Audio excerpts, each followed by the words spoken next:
Hey guys, how's it going? Mr. Dorado here with part 2 of 6.1 today. We are looking at day 2, so just an extension of some of the properties of exponents that we have been talking about since yesterday or since the previous lesson.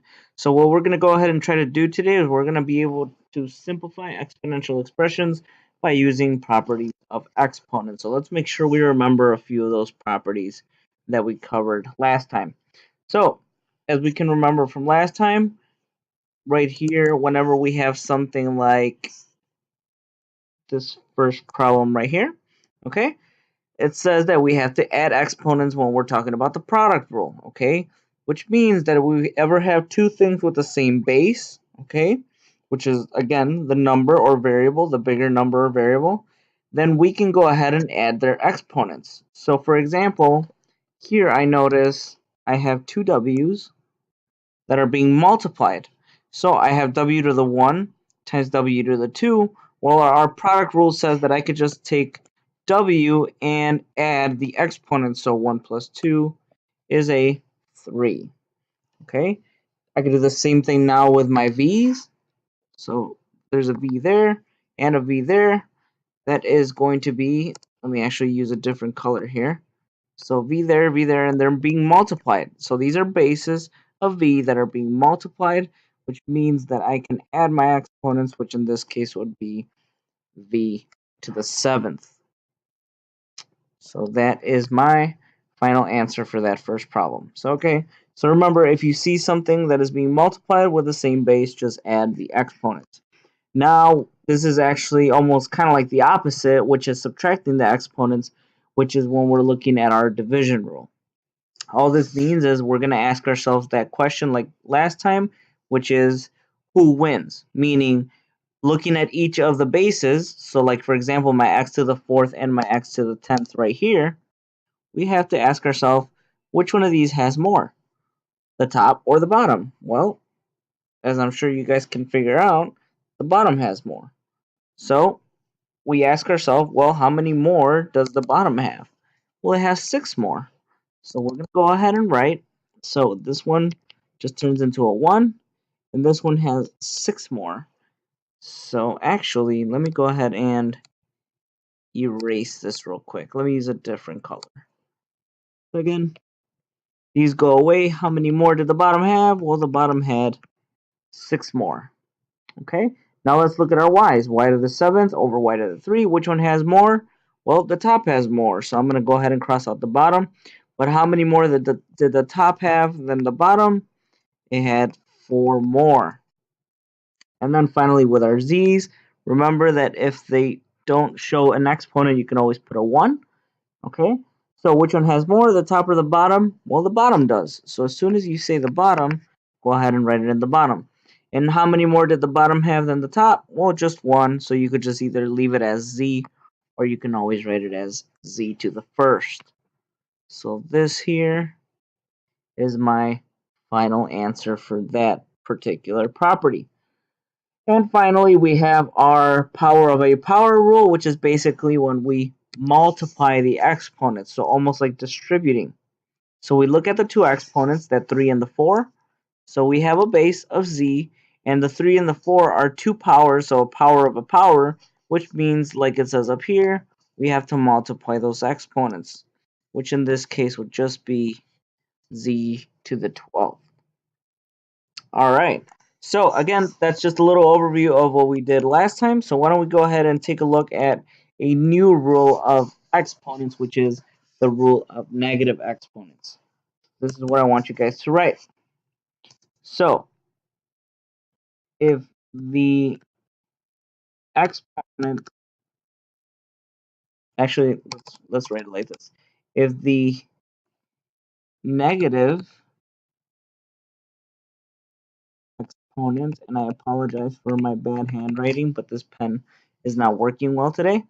So if the negative exponent is in the top, meaning if it's in the numerator, you want to drop it down. Or as some people like to say, drop it like it's hot. Okay? Don't ask me why they say that, but apparently that's a way that people remember it. So if that's how you remember it, then go for it. Okay? So if the, and this is supposed to say if, I don't know why I'm writing in, if the negative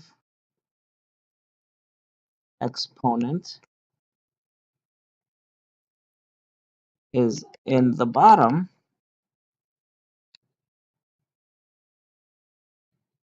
okay?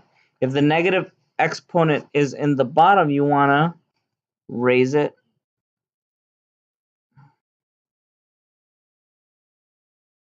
to the top, okay? All right, so let's go ahead and take a look at this first problem here. So it says 5 raised to the negative fourth. Well, I noticed right away that this is a negative exponent, meaning I have to bring it to the bottom. Okay, well, this really is 5 to the 1. Okay, so what I'm going to do is raise this to the fourth. So this is really 1 over 5 to the fourth. I brought I brought the 4 down to the bottom, and notice what happened now? I actually turned it into a positive. That's what happens with those negative exponents. Once you switch them from either the top to the bottom or bottom to the top, they now officially turn into positives. Okay, so why don't we actually continue on with these so we can start to make sure this makes sense. All right, for this next one, well, x to the fourth is positive, so it can definitely stay up top where it was, but notice I have a negative 10 here. Okay, the negative was at the top, so then we have to bring it to the bottom. And remember, when you're bringing it to the bottom, you have to bring its base together with it. Okay, and once I brought it to the bottom, notice what happened? My y has now a positive exponent of 10. Okay, so again, what you want to do here, guys, is just to continue circling or just making a note of only the negative exponents. That's the only thing that you have to be moving around here. So for example, here in number 3, I see a negative 2 where my x is, and a negative 4 for my exponent of z.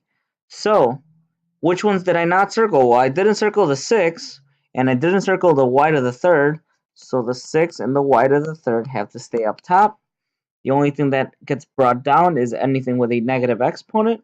So that would be my x to the second and my z to the fourth. This is my final answer. Okay, so again, notice, guys, all I'm doing here is making sure that anytime I see a negative exponent, I just switch its position. If it was in the top, bring it down. If it was in the bottom, bring it up. Okay, so let's go ahead and take a look at number 4 real quick. That one should be pretty easy because if you notice, the only one that is negative is this, is right here, this y to the negative 3. So when I rewrite this, everything should stay the same. This is x to the fifth, z to the fourth, okay? And now I get w to the second, y to the second, but now my y to the negative third is going to turn into y to the third right here, but it's going to be a positive 3. And actually, we are not quite done here because now I can combine these two, right? This is a multiplication of something with similar bases, so it means I have my product rule, which is when I add the exponents. So this is really going to be x to the fifth, z to the fourth, over w squared. So all that stays the same, nothing changes. But now I have a y to the fifth. All right. So I have a y to the fifth. All right. So again, guys, this will start to make, whoa, sorry about that. I didn't mean to erase all that for you. As I was going to say, this will all start to make a little bit more sense once we go ahead and practice more of these problems. So if it doesn't quite make sense just yet, don't worry about it. I'm sure it will once we get the ball rolling here. But let's make sure we understand all of these rules before that. So next part says a non-zero number to the 0 power is, I want you guys to write this in, is always 1.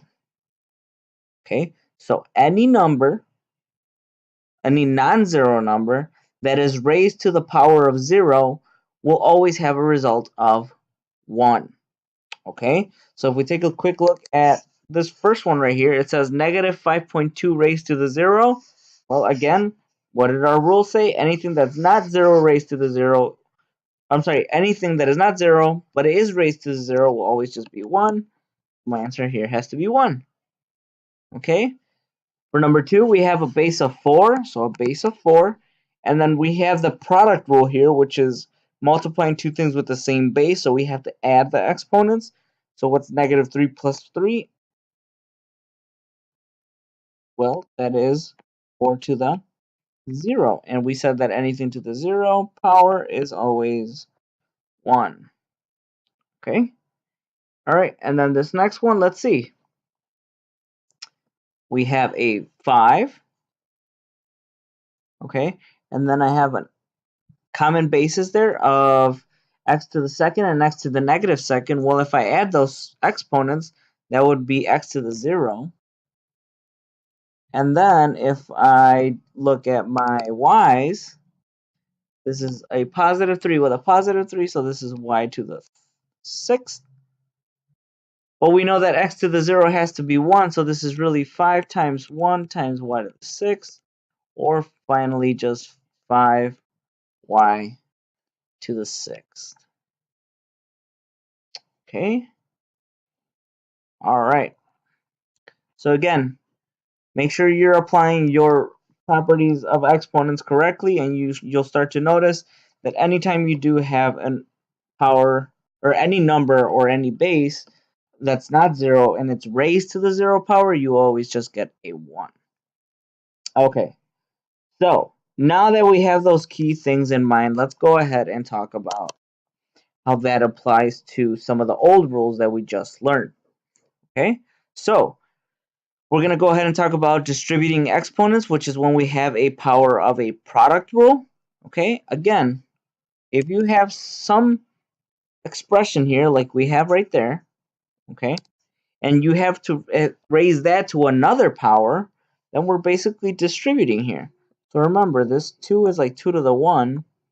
This y is like y to the 1. So if I distribute this new power into all my other powers, what do I get? Well, let's see. We get 2 to the 1 times 2 is 2. X to the 3 times 2 is 6. And y to the 1 times 2 is 2. And I can actually figure out what 2 to the second is. Well, that's just 4. So my final answer here is 4 x to the 6th, y to the 3rd. Okay, so all I'm doing is kind of like just distributing, kind of like what we used to do before. Okay, just make sure that what you're distributing is actually the exponents, not the actual numbers or bases. Okay, so once again, on this one right here, we can always say that that's a y to the 1. So similarly, I can distribute this new power to the powers that were already inside my expression. And we are essentially multiplying. So what does this become? This is x to the, well, 2 times 4 is 8. And then y to the, well, 1 times 4 is 4. So that is my final answer. All right. So I hope that's starting to make a little bit more sense. So let's go ahead and start to look at number 5.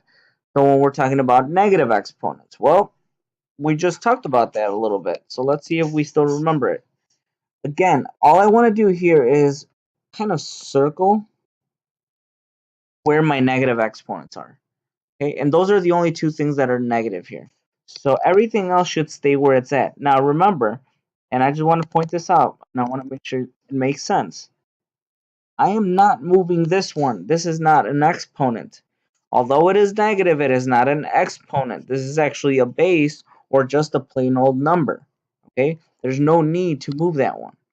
So what we're gonna just do is move the bases that do have the negative exponent. So let's see what we get.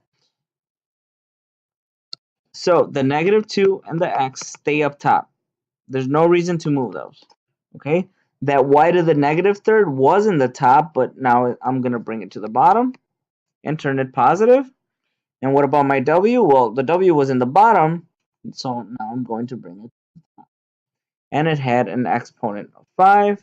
And actually, I can't reduce this at all, so I'm just going to go ahead and leave it just as it is. So that is my final answer.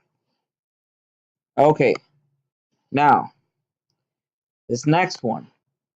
There's a long way of doing this, and there's a short way of doing this. I'm actually going to show you the, oh no, there's no reason to show you the long way. But let's go ahead and take a quick look at it. Yeah, we said that this is technically a 1, this is technically a 1. But if I distribute that 0 into all those exponents, won't they all just become 0? Okay, so basically that means that everything is going to be something raised to the 0, but something raised to the 0 is always 1.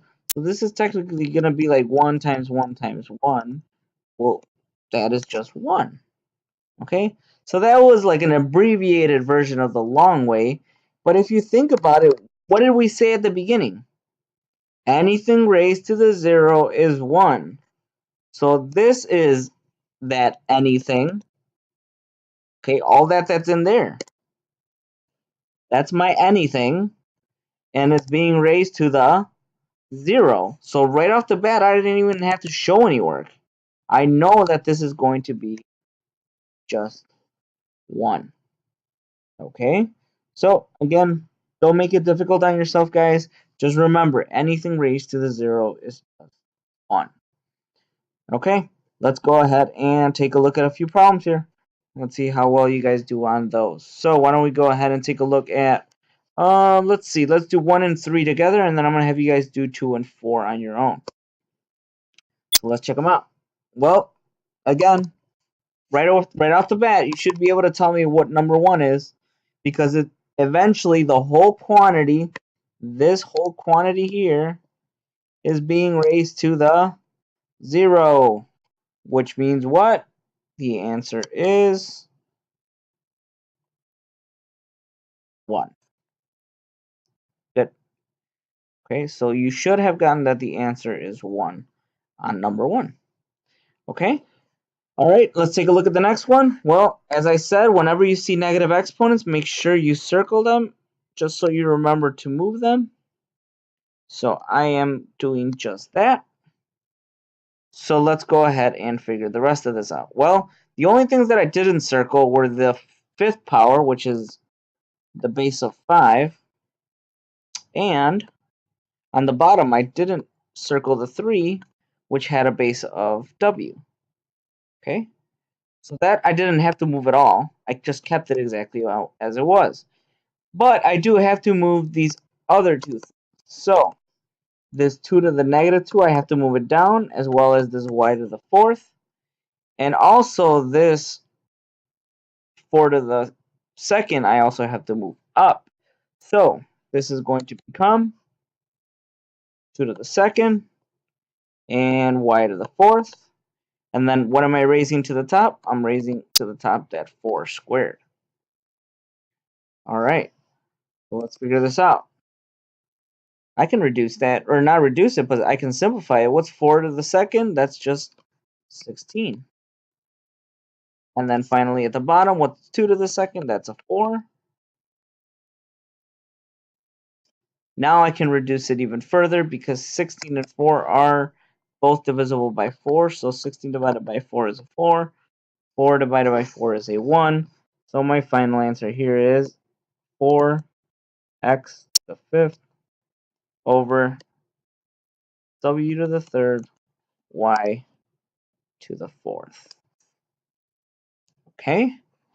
All right. Why don't you guys go ahead and try out number 2 and 4? So go ahead and pause the video and we will come right back to check those answers. All right, let's go ahead and see how you did on those. Well, we have our distributing property basically here. Okay, so our power of a power. So this is going to be, I just have to multiply the powers. So this base of A and this base of B, I'm just going to go ahead and rewrite first. Now let's check out the exponents for each. Well, 0 times 4 is just 0, and 5 times 4 is 20. And we've said that anything to the 0 is just 1, so this is 1 over B to the 20. Oh, excuse me. So this is 1 over B to the 20, and that's what you should have gotten after trying this problem out. All right, on number 4, let's go ahead and see. Well, I have a negative exponent here and a negative exponent there. Everything else can stay put. So let's go ahead and write it. So this is 3 to the 0, r to the 3, and then t to the 6th. And I know this s to the 4th I have to bring down. And I also know that this 4 to the 1 I have to bring up. So let's go ahead and do that. So this is s to the, oh, whoops, sorry. I have to bring that down. So this is s to the 4th. And then I have to raise 4 to the 1. Okay. Well, let's see. 3 to the 0, anything to the 0 again is a 1 times r to the 3. And then, I'm sorry, r to the 3rd. And then 4 to the 1, or 4 to the 1st is just a 4. Okay, in the bottom I still get that t to the 6th, s to the 4th. But look at the very top. In the numerators, I can multiply that 1 times 4. So really my final answer here is 4r to the 3rd over t to the 6th, s to the 4th. Okay, and double check my work, guys. Like I said, I'm just kind of doing these pretty quickly here. I might have some answers wrong, so if you guys notice that I did do something a little off, please go ahead and correct it on your own paper and make sure you have the correct answers. Okay? All right, we have a few more practice problems here, so why don't we go ahead and try out a few of these, and then you guys are going to try the rest on your own. So I'm going to go ahead and handle this left side. You are going to take care of the right side. Okay? All right, guys, let's go ahead and take a look at number 5 here. So number 5, well, right off the bat, I notice I have negative exponents. So that's what I like to take care of first. I leave everything as it is. Okay? Anything that wasn't a negative exponent, I leave as it is. And then I go ahead and move my exponents. Okay? So I'm going to go ahead and move my exponents. Actually, these both have to go up. This goes up and this goes up. Nothing comes down. So I'm just going to go ahead and continue writing what I need. So this is m to the 5th and n to the 3rd. Okay. Well, and in the top now, I have common bases here that I can multiply. Okay. So those m's, the m to the 0 times m to the 5th, that's the product rule. So I have to add my exponents. So this is really negative 4 m to the 0 plus 5 is a 5. Whoops. And then my n's, well, what do we get? N to the 3rd times n to the 3rd. I add my exponent, so this is n to the 6th. And then in the bottom I have a 20.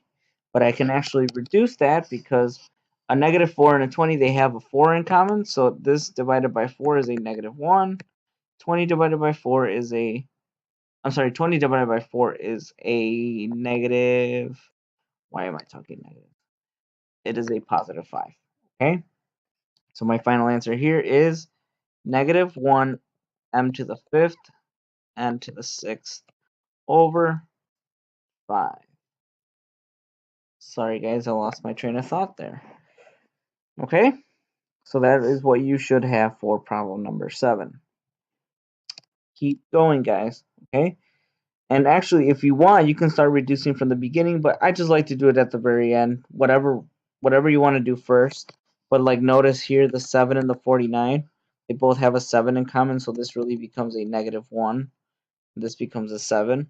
You could do that right from the beginning or at the end. It honestly doesn't matter. Okay, so I notice that I have a negative exponent here. So what do I have at the top? I have a negative 1, m to the 4th, n to the 4th,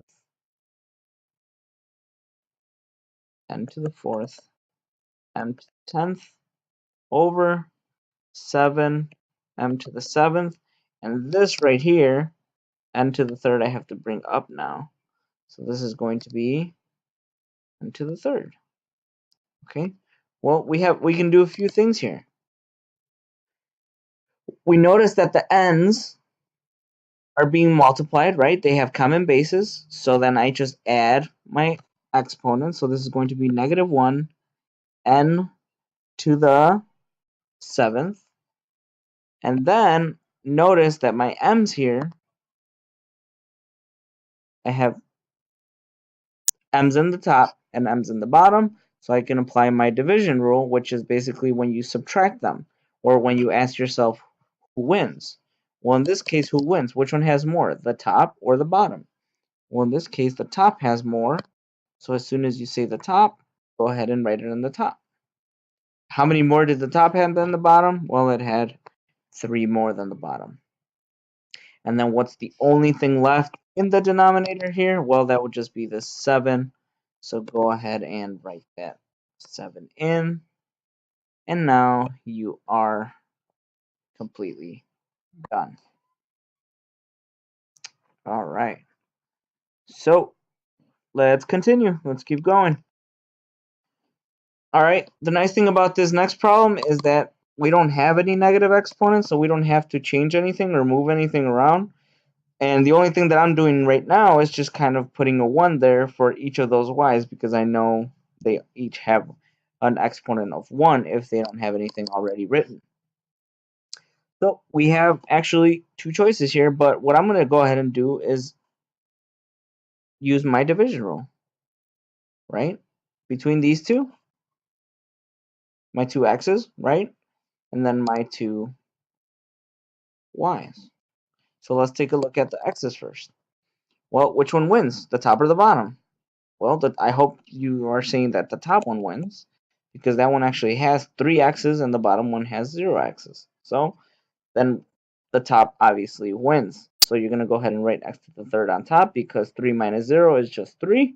And then finally, you ask yourself which one wins on the y's. Well, none of them win, because they're the same amount. So you can cross both of them out. So actually, x to the 3rd is your final answer. You could have also written x to the 3rd over 1. That's totally fine, except for most of your teachers are probably going to ask you to write something like that. Okay? All right, number 11, and then I'm going to let you guys do a few of those other problems on your own.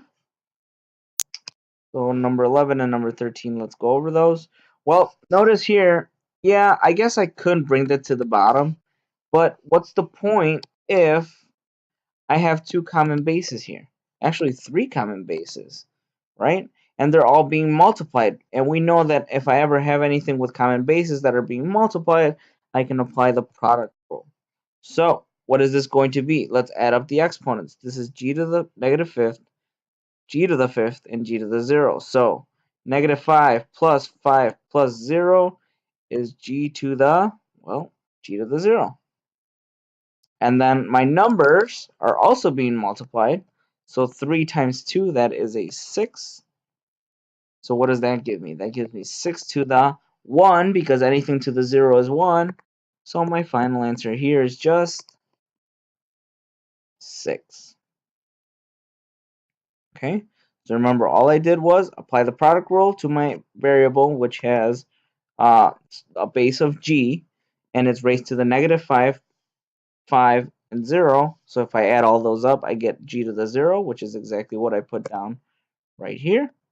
Okay, and then from there, we know that that just has to be a 1. So I multiplied that by 6 to give me my final answer. All right, last one. This one's actually not too hard if you remember the rule about having exponents of 0. So that whole top part, guys, no matter how crazy looking it is, what is all of this? Raised to the 0? I hope you're screaming out 1. Okay, and then the bottom I have 3x to the negative 5th, w to the 4th. But then you might be saying, well, wait a minute, we have a negative exponent here, so let's move it. And I agree. Let's bring that one to the top. So, what do we actually have? I have a 1 times x to the 5th over 3w to the 4th. And if you wanted to be more specific, you can just write it like that without the 1. So that is your final answer. All right, guys. So I feel like the problems I did here on the left, okay, are very similar, almost identical to the ones that are on the right. So you guys get a chance to do the evens now. So 6 through 14 evens. Go ahead and pause the video at this time and try those out and see what you get. Alright guys, so for the sake of keeping this video pretty short, and because basically all the problems that I did on the left side are the same as on the right, I'm going to go ahead and skip down to the bottom. If I do have time in the end of this video, I will go ahead and answer the other questions, so you guys have a few reference questions answered to come back if you're ever studying for like a test or something. Alright, so we are going to go ahead and take a look at this mixed review. So let's find out exactly how we do these problems. And just like before, I'm going to do the I do column and you guys will do the other side. So let's go ahead and take a look at number 15 through 21, and then you guys will go from there. So I'm multiplying everything in number 15, and I notice I have two things with a common base. This n to the first and n to the fourth, that's product rule, which is just adding of the exponents, which is 1 plus 4, or just 5. Okay. The other thing I have here are an m to the 3, which I cannot combine with anything, so I'm just going to rewrite it. And usually, most of your teachers are going to tell you to write that number first at the very beginning. So just go ahead and write it at the very beginning. So this is just 2 n to the 5th, m to the 3rd. The only thing we really did here was combine the two exponents on the basis of n. All right, number 17. Let's keep going. So, same thing. I have a base of b here and a base of b there. I can add my exponents because that's what product rule tells us. So, negative 2 plus 6 is actually a positive 4. And once again, everything is being multiplied here. So 3 times 2 would actually be a positive 6. And that's the only other thing here. Okay. I multiplied those two, I got a 6. So this is just 6b to the 4th. So that's just product rule being applied in both this one. So product rule. So if you're not sure what the product rule is, make sure you go back and watch the video on that, or at least the top example of that type of problem. All right, let's move on to 19. Number 19. Okay, I have y raised to the 2nd and then raised to the 4th. That automatically tells me that this is a power of a power rule, meaning I have to multiply my two exponents. So this is y to the 8, and then I'm just going to go ahead and rewrite the rest of it. And hey, look at that. So I can now combine those because, again, product rule. So 8 plus 5, that's just a 13. So I get y to the 13th. So let me just clarify. Let me make sure people are understanding here. This right here is the product of a product rule. And this is just the product rule. In other words, here you multiply exponents, and here you exponents. Okay, so just a quick little review of basically what we've already been learning. All right, last two, and then you guys are going to try out the next few on your own. Again, notice these all each have their exponents, a 1, and a 4, and they're being raised to yet another exponent. So once again, we are applying the product of a product rule. So this is 3 to the second, x to the second, y to the eighth. Remember, I'm distributing, so I'm multiplying the exponents. Final thing here is that 3 to the second, I actually can figure out that's a 9. The rest of it, I'm just going ahead and rewriting it down. Again, for reference, this is the product of a product rule. Or as I stated above, in other words, when you multiply exponents. Alright, last one before I let you guys finish the rest on your own. So we have 2y to the 0 raised to the second. So again, I can already tell I'm going to have a product of a product. Okay, so I'm going to distribute that 2 to both this 1 and this 0, and then we'll go from there. So why don't we go ahead and do that first? So we get 2 to the second, y to the, well, let's see, 0 times 2 is a 0, times 3, y to the negative 2. Okay, well, what do I get? Let's see. A few things here. 2 to the second is what? That's a 4. And 4 times the 3 is a 12. Okay. The y to the 0 and the y to the negative 2, they both have a base of y, so I can add their exponents. So what's 0 plus negative 2? That is y to the negative 2. And actually, let me redo that real quick. Okay. I don't know why it detects that I'm writing down there, but hopefully you guys are able to follow along. So this is y to the negative 2, and that's it for right now. But what did we say about negative exponents? We don't like them. Okay, we don't like them, so we have to do something about them. So that's the only negative exponent I see here. So the positive 12 I could keep at the top. But what has to happen to this y to the second? Has to come down. So this is going to be 12 over y to the second. Alright guys, I think I'm going to go ahead and pause the video here and stop it. I think if you are really not sure about the evens, what I'll do for now is if you are done and you feel comfortable with this material, why don't you go ahead and stop the video here.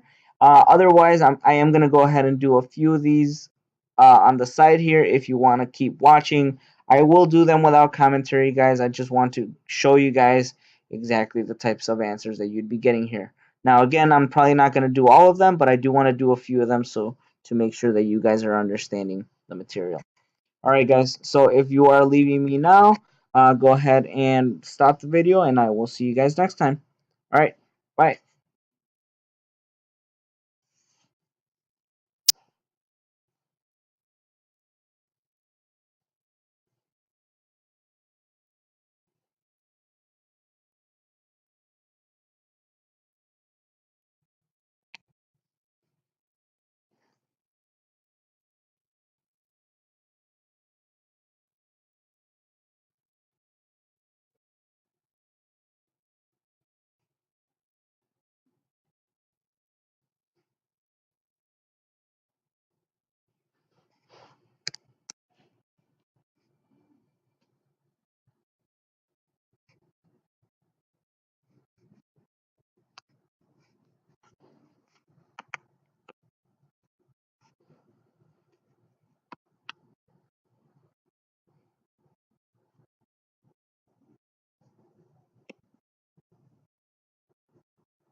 Alright guys, so if you did stay to watch the rest of this video, double check your answers for the evens on the mixed review. Make sure you have them correct, and I will talk to you guys soon.